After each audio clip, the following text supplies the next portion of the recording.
Now moving to the US West Coast, it's morning there. Let's say we pay a visit to Oakland Museum of California, museum very rich also in community programs, and as demonstrated recently, very active in matters of social justice.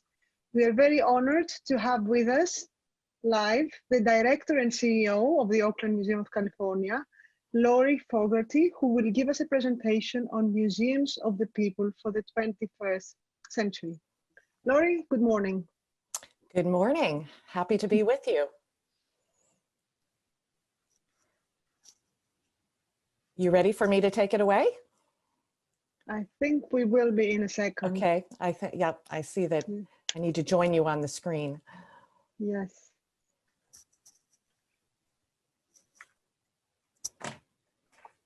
Here Hi there. Okay. Good morning, good afternoon, good evening. Well, thank you, Sophia, for inviting me to be part of this conference. I'm very honored to join you all. And I'm going to kind of take you on a quick trip to Oakland, California, and to share with you a little bit about our history and the evolution that we have been underway with for the last several years. So I'm going to bring up, hopefully, the presentation. Give you a little bit of a video or an image tour of our museum. I've entitled this Museum of the People because that was really how our museum was founded. We opened in 1969 in Oakland, and Oakland is a city of about 400,000 people right outside San Francisco, and it has historically been a kind of second city to San Francisco, a very diverse, one of the most diverse cities in the United States. And we opened in the midst of the civil rights movement in the Bay Area. We are a unique museum in that we are all focused on California. We have a collection of close to 2 million objects, artifacts, photographs, specimens, and we are also multidisciplinary. So we are an art, history, and natural sciences museum. And this is our mission. Our mission, and this was shifted about 7 years ago in 2013 with a strategic plan, is to inspire all Californians to create a more vibrant future for themselves and their communities. And our vision is really to be the heart of our city, to be a forum for dialogue, social connection, and creative expression. So we see ourselves, of course, as a museum, but when we were founded as a department of the city of Oakland and have always had a very strong educational mission. So over this period of time that I'm going to talk about, we've really shifted our thinking to be not just a museum, but a museum and a community anchor, a gathering place for our city. This is our campus. We are 7 acres, 4 city blocks. It's a terraced building, a real landmark in American museum architecture. The architect was Kevin Roach, who envisioned the museum as this kind of town square, very much integrated into the surrounding community. This is our front entry. If you think of us having a front entry, we actually have 5 entries to the museum. When we opened, the museum was free. And again, it was this idea that people could come in from the surrounding neighborhoods and kind of integrate into the museum almost like it was part of the streetscape. And this gives a view from one of our terraces onto Lake Merritt, which is essentially Oakland's city park. It is where about 5 neighborhoods in the city, from Chinatown to the Fruitvale district, which is a largely Latino district, really come together at the center of the city. So I joined the museum in 2006 during the midst of a major renovation, the first renovation that the museum had undergone in its about 40-year history. And this is really what I wanted to talk about today, is our evolution over this period of time, focused on being a visitor-centered museum and what that physical transformation entailed, and then how that has evolved to the way we consider our social impact today. So this looks like a kind of neat and tidy evolution of specific dates. That's only in the rearview mirror and hindsight as I can kind of see this. Of course, during the process itself, it was messy, it was back and forth, but it has been a kind of progression as we've moved through these last few years. So the first phase I really saw is our physical transformation, and we were focused on how do we make the museum space a welcoming, relevant, and accessible space for many of our visitors who are new to California art, history, or natural sciences. So we built in these practices of participatory experiences within the galleries, opportunities for people to truly see, making sure that there were transparent experiences, kind of seeing behind the scenes, and real opportunities for personal connection in the galleries. So these are a few of the images. This is our Gallery of California Art. You can see we really bring in interdisciplinary experiences. We have topographic maps here from our science collection in the galleries. We have multiple languages in the, and really juxtaposing work from different periods. So it's much more of a thematic installation than chronological. Lots of hands-on interactive elements in our galleries, which of course are proving to be challenging for us right now as we prepare to reopen sometime, hopefully in the coming months, but very hands-on activity, family-friendly experiences. And then this is a draw yourself wall. This is a portrait gallery in our art gallery where you can actually sit down on an interactive computer station, draw your own self-portrait, and it appears up on the wall. So literally a chance for folks to see themselves. We then, completed our renovation in 2012 and began more in the programmatic transformation. So how do we link our programs to our exhibition experiences? Consistent programming for families and adults, really focused on social experiences, thinking about how to activate our galleries, taking our programming out into our community, giving a lens of personal, accessible, imaginative, relevant, and social experiences to all of our exhibitions and programs. And importantly, I think really shifting our programming back to our mission. How do we help Californians envision a more vibrant future, connecting to urgent issues and events? So this is an image from our annual Dia de los Muertos celebration, which we've had for 26 years, a long-standing event, but really important to our role in the community. This is an exhibition called Oakland, I Want You to Know, which was about the changing demographics and gentrification in Oakland, a situation facing many cities across the world. And this was a chance for actually visitors to share their perspective with elected officials. This is from an exhibition called Altered State, Marijuana in California. This was an exhibition, these are live marijuana plants. They were on loan to the museum, not part of our collection, but we did this exhibition right before the vote for legalization of recreational marijuana in California, giving our visitors a chance to explore the different dimensions of this issue. And here is a community conversation table within the exhibition itself where we did live programming. One of the most powerful exhibitions that we've had in the last few years that really shifted our audience and our perception of the museum and the community, and from which we learned so much, was an exhibition in 2016 called All Power to the People, Black Panthers at 50. The Black Panther Party was founded in Oakland, one of the most important and impactful civil rights movements in the United States and with international impact. Many of the Panther founders are still alive and in Oakland and in the Bay Area. And we presented the 10-point platform. This was the kind of founding manifesto of the Panther Party. And of course, this was right at a time when, again, Black Lives Matter was, the movement for Black Lives was really at another peak period in the United States and in Oakland. So it became one of our most popular exhibitions ever and really, really shifted the dialogue for our museum and the community. This is another exhibition that was similarly very popular on hip hop called Respect, Hip Hop Style and Wisdom just a couple of years ago. And again, a place where not only did the exhibition have wonderful artifacts and objects, but created a platform for conversation and dialogue.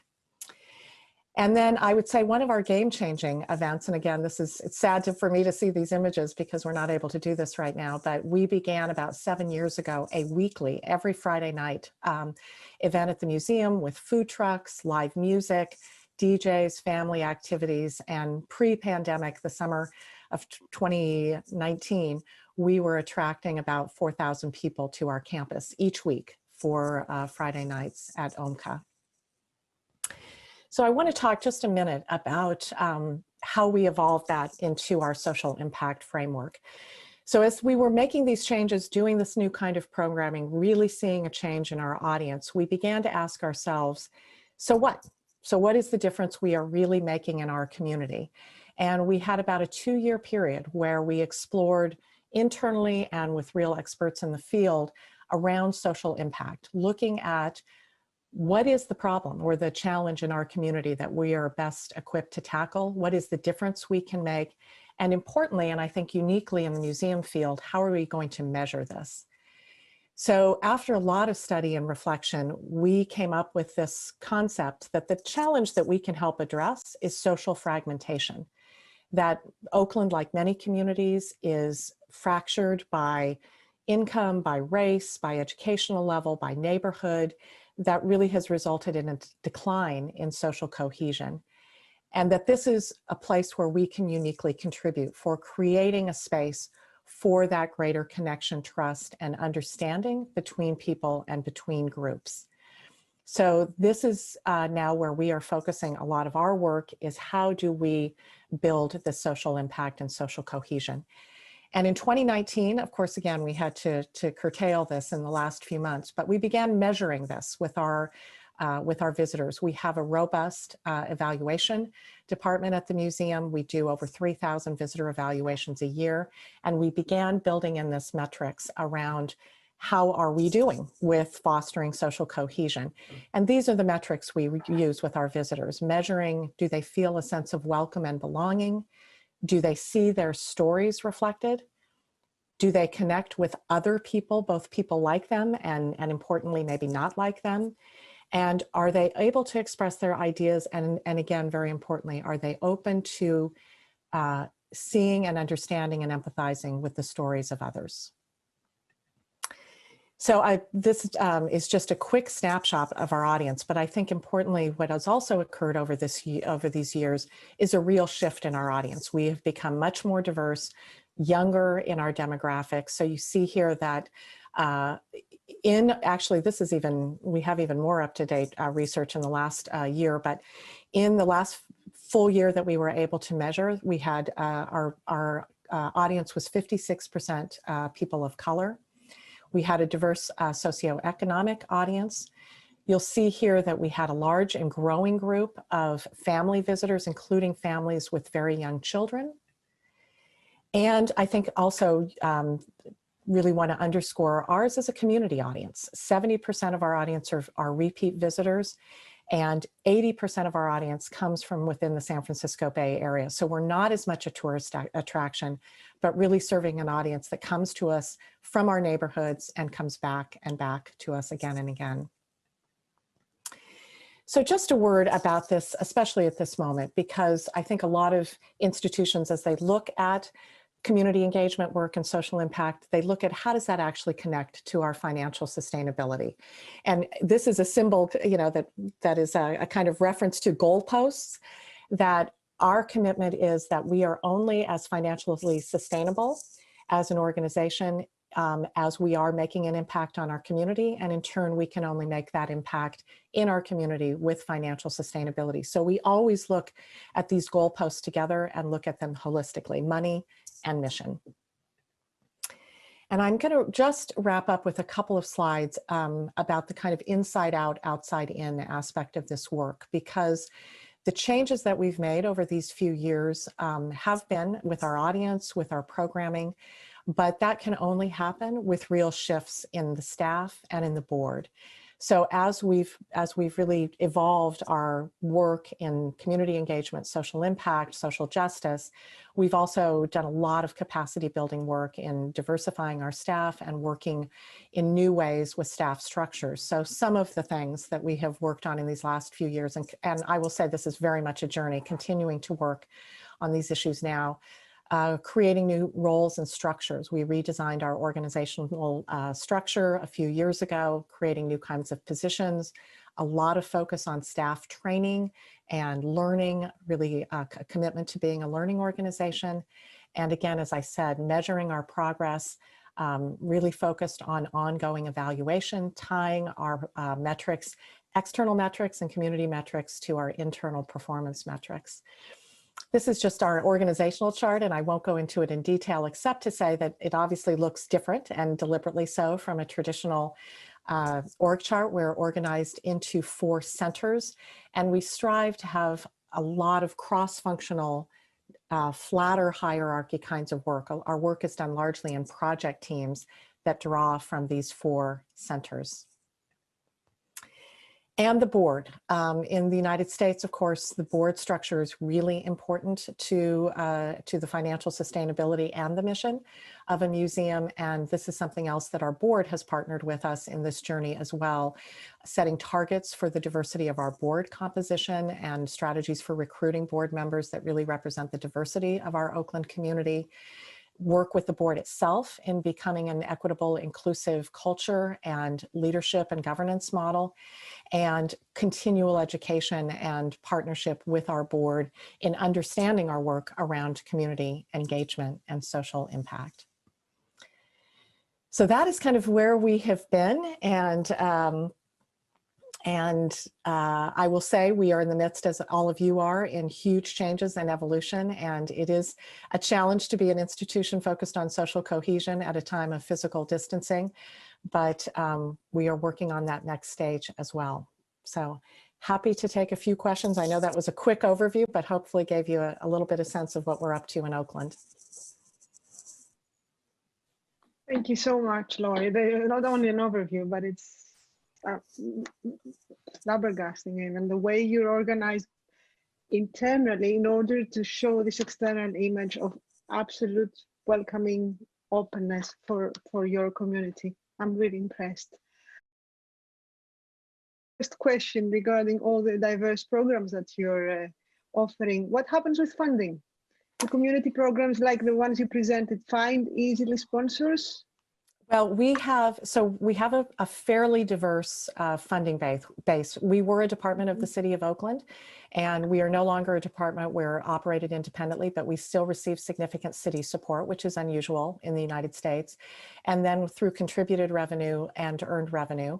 I will say we had a major grant from a California-based foundation, the James Irvine Foundation, over these last few years that really supported not only the programming, but the capacity building that I mentioned as well. Was a grant called the New California Arts Fund, and it specifically funded community engagement. It is an area that now attracts support, and I will say we've had some success in attracting support not just from traditional cultural and arts funders, but also from funders who consider their primary, philanthropy to be focused on social justice. So we have been able to make some inroads in attracting some new funding sources because of this kind of work. Yeah, it's kind of fortunate that supporting projects of social justice has become more and more, how can I say, active in the past years. I have a question by Nikki Xenu asking, saying, thank you, Mrs. Fogarty, great to see such an innovative and inclusive museum case. Do you believe that we could create or use existing tools, such as the ones that you have in place, in order to measure the impact of a museum or a cultural organization to the local and international community in a post-COVID-19 digital era? I think yes. I think yes. We are trying to explore that now. Are there ways to use tools to explore social cohesion and social impact in a virtual world? And how are we going to rethink those kinds of metrics even when we come back physically, when we won't be able to have, large crowds and we won't be able to have as much live programming? I think that our evaluation department is looking at this right now. I think the important thing for our social impact measurement is that we built it into ongoing evaluation rather than making it a separate and distinct kind of evaluation approach, because then we can really measure it over time and we can bring that intentionality into our programming and into our exhibitions on a consistent basis. So I wish I could say I knew what that would look like in this moment or moving forward, but stay tuned because we're really trying to figure out what that looks like at this time. Thank you, Laurie. And Athena Pavlidou has a question. While addressing difficult issues in your exhibition and programming, Did any rivalries between the diverse audiences come up? And if so, how did you manage to deal with these? Did any rivalries? Is that the rivalries? question? Yeah, between the diverse groups. Yeah, no, we didn't have rivalries. I would say the critical piece for us, or one of many critical pieces for us, developing exhibitions that have more sensitive or controversial content, exhibitions like the Black Panther show, like the marijuana show. First, we completely collaborate with our communities in creating these exhibitions. We bring in experts, and I use that phrase broadly. It's people with lived experiences, different kinds of experiences, even in the exhibition around hip hop, practitioners, musicians, artists. So we begin in a very early in the exhibition development process to work with community members and with our own curators. So we have strong community co-creation and buy-in and ownership all the way along. We also do what we call listening circles. So when we know that there may be content that's sensitive, we do listening circles with different audience groups to understand, what do we need to think about? What do we need to be prepared for? How do we need to interpret this material to make it accessible for audiences with a whole range of experience? And then we do a lot of training before we open the exhibition with our frontline staff, with our gallery guides, so that we are able to interact with people with a lot of different experiences. I just gave a couple. I'm thinking, the summer of 2019, we did an exhibition called Queer California, Untold Stories. And it was, about LGBTQ communities. And we had a large LGBTQ audience, but we also had people where the material was very new. So it takes a lot of investment at every stage of the exhibition to be able to create that safe space for different perspectives to come into the audience. Yeah, and one final question that actually reverses the same issue, which is about the role of museums. So for example, in the context of the Black Lives Matter movement, do you believe that museum exhibitions emphasizing interracial understandings of the past can combat society's fragmentation in terms of race? But this, I could say, could relate to any kind of understandings or misunderstandings. Yeah. So the role of the museum in dealing with these kinds of live issues, I think in our case, with our mission, that's absolutely our role, is to help people make sense of what that history is, and then to look at what the relevance of it is today. The exhibition, the temporary exhibition or special exhibition that we will open when we are able to reopen, coincidentally, we had planned this a couple of years ago, is called Mothership, A Voyage to Afrofuturism. So it is about the concept of creating a more vibrant future for the African-American community. And I will tell you, even in this moment, we are still evolving the content to be responsive to what is happening, but also give a sense of the historic context for a lot of the most compelling ideas in the Black Lives Matter movement right now. So it's an opportunity that museums need to seize, I believe. Thank you, Lori. Okay, one more last question. It's more practical. So yes. Final one, I promise, by Cristina Deligiani. Regarding the metrics for assessment, so your evaluations, I guess, do you include SDGs indicators? And if so, do you use the sustainability, the SDGs, the indicators of SDGs for your metrics, for your assessment? I would have to check. I'm not on that practical score. I would have to check with our evaluator. So I will find out and circle back to you, Sophia, so you can share that out. Well, thank you for that question. Thank you so very much, Lori. We'll have to leave you for today, and thank you for being here. I think we're having a short break right now, and a video to introduce us to our next session. Thank you very much. Take good care. Thank you, Lori. Thank you. Bye-bye.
What if we could build a better world through code? Together, we believe we can. Download Minecraft Education Edition and help us bring 2 villages together through the power of code.